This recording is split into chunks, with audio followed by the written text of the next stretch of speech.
USCHO.com. This is the USCHO Game of the Week podcast from US College Hockey Online at USCHO.com. An in-depth look at this week's top college hockey matchup and a preview of the other big games. Welcome to the USCHO Game of the Week podcast for Friday, March 12th, 2021. I'm Ed Trefzger alongside Jim Connelly. 5 of the 6 conferences in men's Division I will have their playoffs underway by the end of the weekend. And one of the big contests is coming up in Hockey East. And joining us now on the Game of the Week podcast to talk about Hockey East quarterfinal game on Sunday between UMass and Northeastern. It's the head coach of Northeastern. That's Jim Madigan. Jim, welcome in. I realize that this is a rematch of a series that should have happened last year. It is now just a single elimination game in the quarterfinals, but you're going to get to take on UMass this weekend on Sunday. What are you looking for out of this game? Well, thanks, Jim and Ed, for first of all having me on. And we're excited, first of all, to be playing, and then to be playing in the playoffs. And you work all season long to get to this point in the season. And a year ago today, we weren't able to continue with the playoffs. So for us to be playing is great. And now once you're playing, hey, you want to win.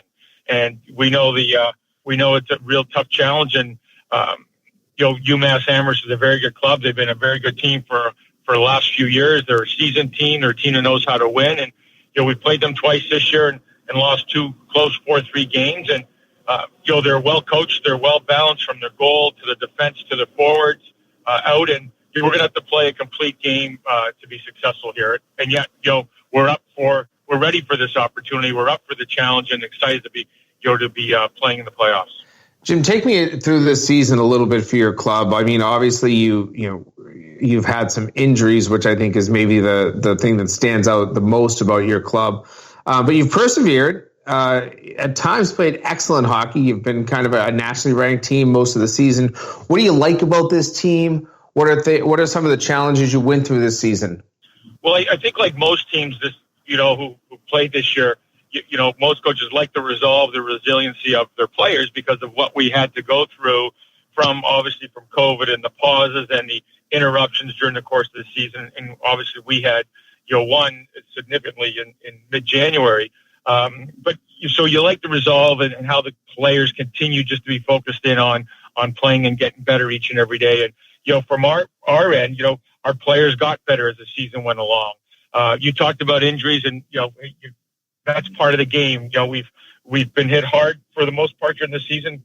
Devin Levi never played a game for us. And, we only saw him play in the Canadian World Junior team, right? In the World Junior Championships where he was immense. And, Sam Colangelo has been in and out of the lineup, having come back from the World Juniors with a couple of different injuries. And we've had some other guys, Buechler with a broken finger and, other guys who have missed. Jordan Harris has missed some games and Struble. So, but it's given an opportunity from other players to step up and give them some experience, which I think they've taken those opportunities and it's done very well with. Connor Murphy has done a real good job, in goal for us. He's had to play, all 20 games all season long. And, that's difficult because he never played a game last year, but I thought he's handled the workload well and the volume well. And other guys have had a chance to step up.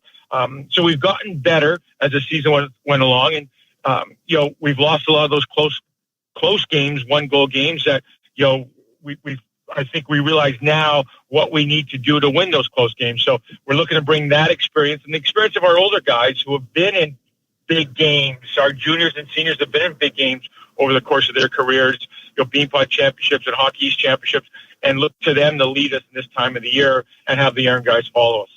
Zach Solo has been a player who I've enjoyed watching for 4 years, going all the way back to his freshman year. I believe the first weekend of his freshman year, he kind of stood out to a lot of people and, maybe didn't, continually put up points throughout his entire career. But this year, 24 points in 20 games, 11 goals in that span, a legitimate Hobie Baker candidate. What has he meant to this team this year? Yeah, he's been excellent. And you touched upon it, Jim. He's been a real good player for 4 years. And, he's a player that plays 200 feet. He's not someone that just concentrates on offense. We use him in all situations. And he has been used in all situations throughout his whole career. 5-on-5, 5-on-4, both power play and penalty kill. Late in the period player, both if we're trying to score or defending a 1-goal lead. So he's been excellent. And, he's a young man who, led the league in scoring the USHL as a senior. And, when he came in as a freshman, we had some pretty good offensive players in Secure and Gadet and Stevens. And then, Madden comes along. And, so for a couple of years, we had a great 1-2 punch between Madden and Solo in the middle. And Zach, contributed over the course of his career offensively, but he never neglected his defensive responsibility. So, his points might be a little bit more aggregate if he was just a one-dimensional player, but he's prided himself on being a two-way player, and we're the better team, and he's better off for it. Jim, we were talking a little bit before we got on the podcast how today marks 1 year to the date, that Thursday when everything shut down and we saw a week where things started to unravel. You were supposed to play UMass, as we mentioned there. What was it like leading up to that week, and how did you find out about the news of the cancellation?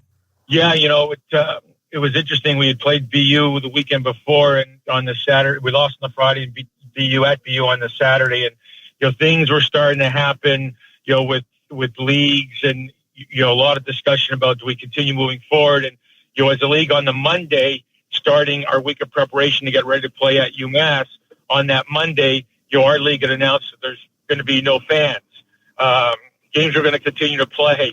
And then, Tuesday, there was another, situation that happened. And by the time we got to Thursday, the league, canceled not just our league, but all the hockey leagues and the basketball leagues and the NBA and the NHL had canceled their season. And, on that Thursday, we were scheduled to play at UMass and travel to UMass. We were going to play them on Friday. And our bus was scheduled to leave at 12:30 on that Thursday. There was many conversations taking place on that Thursday morning at the league level, at the director level. The athletic director and myself were communicating a lot, and we were asked to hold the team until 1:00, and a final decision was going to be made on whether we were going to continue with our Hockey East playoffs. And so we had everyone, instead of going on the bus at 12:30, we had them in the locker room, and then myself and our coaching staff walked down in the locker room at 1:00 to deliver the unfortunate, sad news. And, the players, as soon as they saw us walking in, they've been following things on social media. They knew what was going to be coming out of my mouth and our mouth as a coaching staff. And, it was a really tough conversation, particularly for our seniors who had done so much for our program, to know that, hey, the season was going to come to an end without having a chance to, to end it on the ice. So, a year later, we're at the same spot. We're going to UMass. We're excited about going to UMass, and the greatest thing is we're playing, and we're having an opportunity to play in the playoffs. You work all season long to get to this point to play in the playoffs, and we're going to enjoy this next few days here. They always talk about the playoffs as being the second season. Does it feel even more so like that after going through what everybody's had to this year? Without a doubt, and because there's been so many pauses during the course of the season, and unfortunately, we've seen some schools, for obvious reasons and reasons that you can justify, that their seasons can no longer continue into the playoffs, because of upticks, whether it be on their campus or within their own individual programs. So the fact that we're playing, I think our kids are grateful that we're playing, in the playoffs. And, we didn't have that experience last year. So it's the freshmen and sophomores this year who are going to be playing in the playoffs. And, you come to a college, and, we say this to come to Northeastern so you can play meaningful games in March. And for us, meaningful games begin in February with, the two games down at the Garden and the Bean Pot, and then they continue in March, and then you want to continue right through the Hockey East playoffs and the tournament. So, this is where these are meaningful games. And although it's just one game versus a 2 out of 3, hey, it's a playoff game, and it's winner take all. Jim, you touched a little bit on UMass and the series you had way back in early January. I look at this team, good goaltending. They're kind of built from there out, but they have scorers like Trevino and Chow and Gasevich and Lapina and Kessel. What are some of the biggest challenges that UMass presents to you guys, and what are maybe kind of some of the focal points that that you'll have to do well this weekend against them? Well, for us, it all starts in the defensive end, Jim. We're going to have to defend well. We're going to have to defend hard. They skate. They pursue pucks. They're excellent forechecking team. all 5 guys are involved in the offense for them. And as you know, they've got a lot of defensemen who put up a lot of points, a lot of numbers up on the board, and they're all 5 connected in the offensive zone. So we're going to have to defend well. We're going to have to get real good goaltending, defend well, and we're going to have to play 5 men connected defensively in our own zone. And then, when you break out of your own zone, they continue pursuing pucks, and then you got to break through the neutral zone, and we got to create a little bit of offensive zone possession time for ourselves, and know that we want to spend more time in there, so we're not back in our own zone, and we know that the challenges of they've got a very good goaltender. We've played a lot of good teams with good goaltenders, including UMass in the past. So, we're looking for a close scoring, tight game. And that's how, if we're playing to our abilities and if we're playing to win, that's what we need to create as a close scoring, tight checking game. The big ice, you don't see, there's not a lot of arenas left with big ice out there. UMass is one of them. Does that factor in at all in the game? Yeah, it factors in the sense that, hey, they practice every day and play every day on that type of sheet, right? And they've recruited players to that, size or rink and style of hockey. Although they're not one dimensional where they're free flowing. I mean, they're a hard team. They're a heavy team on a big sheet. So, they can play multiple different ways. And, and for the opponents going in, you're not practicing every day on that type of sheet. So you don't maybe utilize the additional space and on the ice as much as maybe a team that does play. But at the end of the day, it's hockey. You just got to go out and play. And, we're 200 by 90, Jim, so we're kind of a blend in between the NHL regulation and what UMass has. So, at the end of the day, you just got to go out and play. Well, it should be a great game. Single elimination this year, Hockey East quarterfinals. It'll be the 6th seed Northeastern, number 3 seed UMass, number 20 Northeastern in the USCHO poll, number 7 UMass. But a single elimination quarterfinal Sunday afternoon. Jim Madigan, thanks so much for your time. Always enjoy speaking with you, and good luck this weekend. Hopefully you're living to talk another day come Monday. Look forward to that. And Jim and Ed, thanks for having me on. More of the Game of the Week podcast coming up in a moment. This is the USCHO Game of the Week podcast from US College Hockey Online. Welcome back to the Game of the Week podcast for Friday, March 12th, 2021. From USCHO, I'm Ed Trefzger alongside Jim Connelly. Jim, when we were talking with Jim Madigan, it was interesting to think back on what happened 1 year ago today. Devastating at the time and gives you a lot of perspective as we look at the situation now where we are finally able to have some playoffs after a year. Certainly. It was 1 year ago today on this date that it was the implosion of all college athletics, all pro athletics, everything. Basically, our world shut down 1 year ago. So, I look at myself and the fact that I will be in an arena this weekend, you'll be in an arena this weekend calling games. There are teams that have been affected, certainly, in the postseason, shut down their programs before the season ended this year. But, obviously there were 10 programs that never played all year. But I think of what we have witnessed and the effort that has been put in by players. I'm going to start there because I think their lives were probably the most affected. Then you get coaches, staffs, administrators, commissioners, the NCAA. I think what has been accomplished since November to this point is remarkable. And I applaud everybody for their efforts. Well, let's take a look at the different conferences, and we'll touch a little bit more on that Northeastern UMass matchup when we get to Hockey East.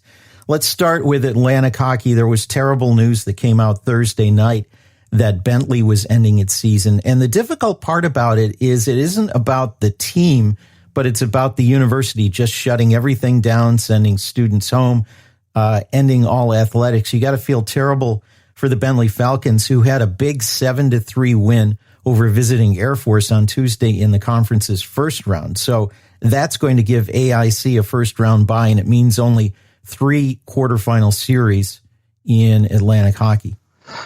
Yeah, sometimes I just shake my head, Ed, because why did you put your student athletes through the entire season only to get to a point where there's not a single positive case from what I'm being told on the hockey team. The team has been safe.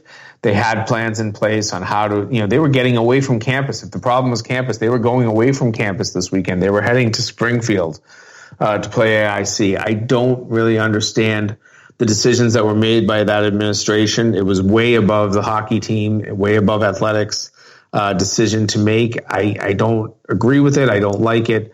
And I feel absolutely horrible for those student athletes. AIC even tweeted out last night, their coach, their staff, that they even feel horrible. I mean, they're going to obviously be the beneficiaries. They're heading to the semifinals for Atlantic Hockey and will host games next weekend. But, obviously nobody wants to move forward in a tournament, without playing games. And that's the situation that AIC was in.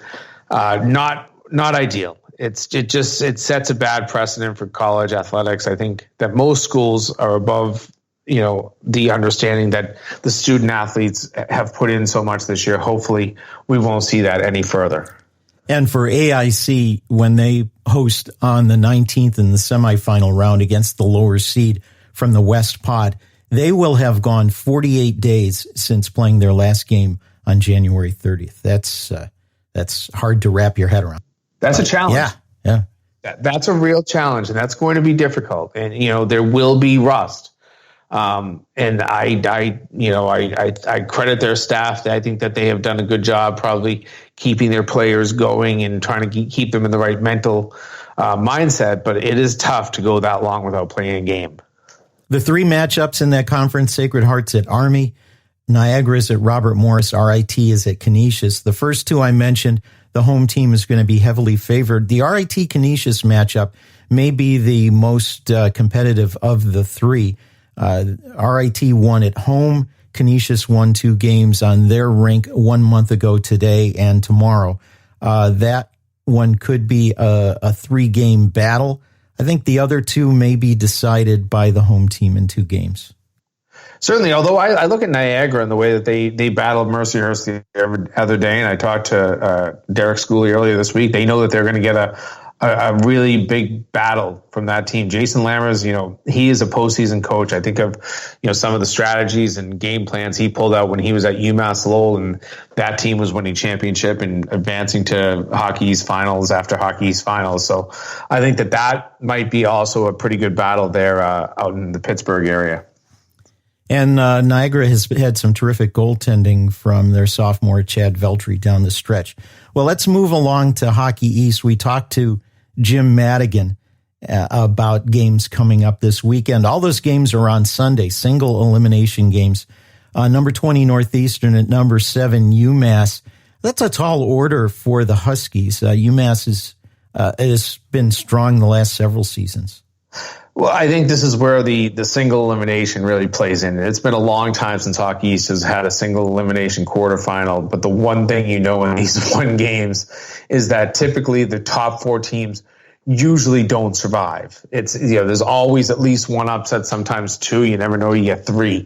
I think every team in the 8 that's left playing right now has the ability that, I think of New Hampshire, they took Boston College to overtime twice this year.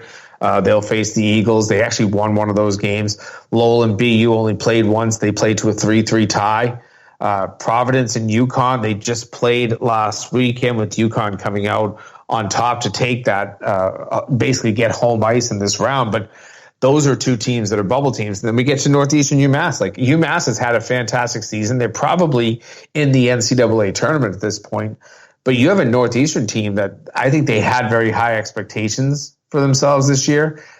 They've had some good results, but they haven't had the consistency. All you have to do is put together 160, maybe 65, 70, 80-minute effort, and you might move on. And I think that's what Jim Madigan has to be telling his team, that, we can save our entire season in 1 day. And I think going out to UMass, that will be a real battle. Those are 2 really good teams, a lot of high-end talent. I look at Zach Solo, probably a Hobie Baker finalist, has a chance to be top 10. I think that is a very, very good team, and UMass will be highly tested. I'm intrigued by the Providence at UConn matchup.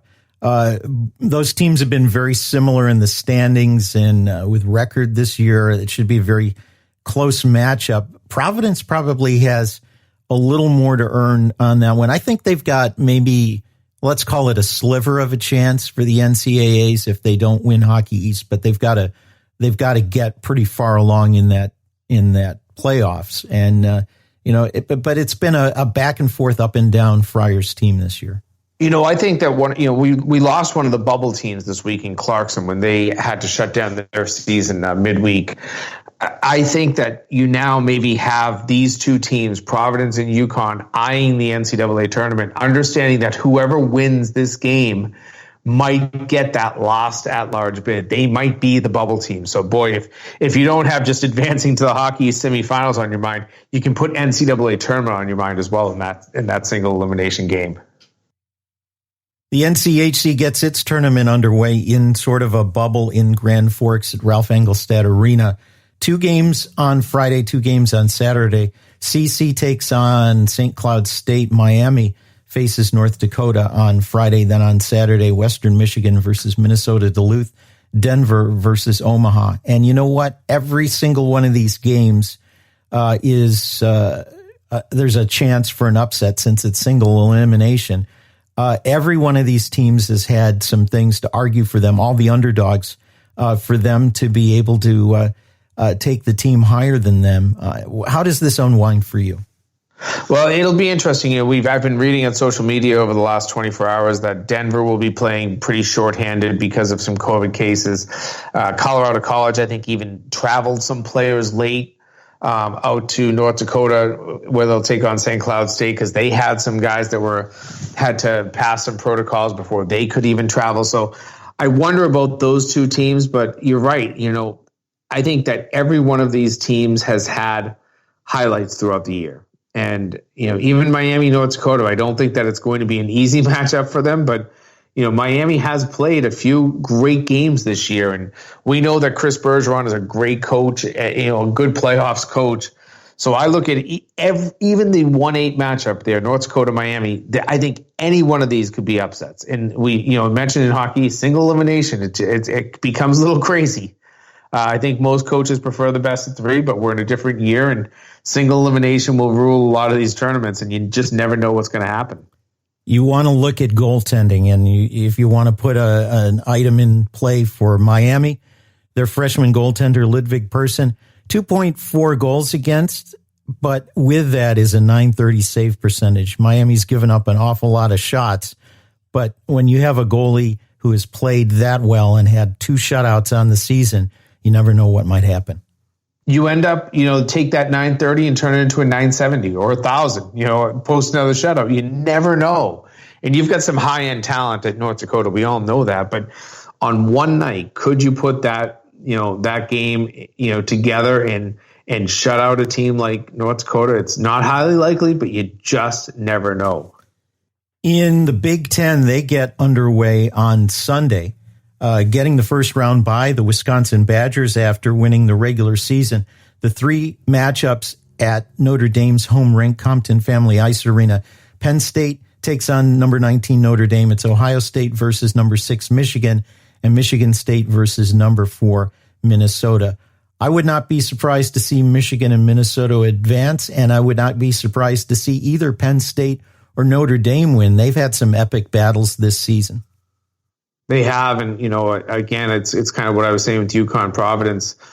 Both of those teams looking for NCAA bids. I think Notre Dame is still in the NCAA at-large mix as well, and if they can get past Penn State, get to a semifinal, that might help their resume a lot. But you're right. I think that I think that might be the highlight game. It's the first game of the tournament.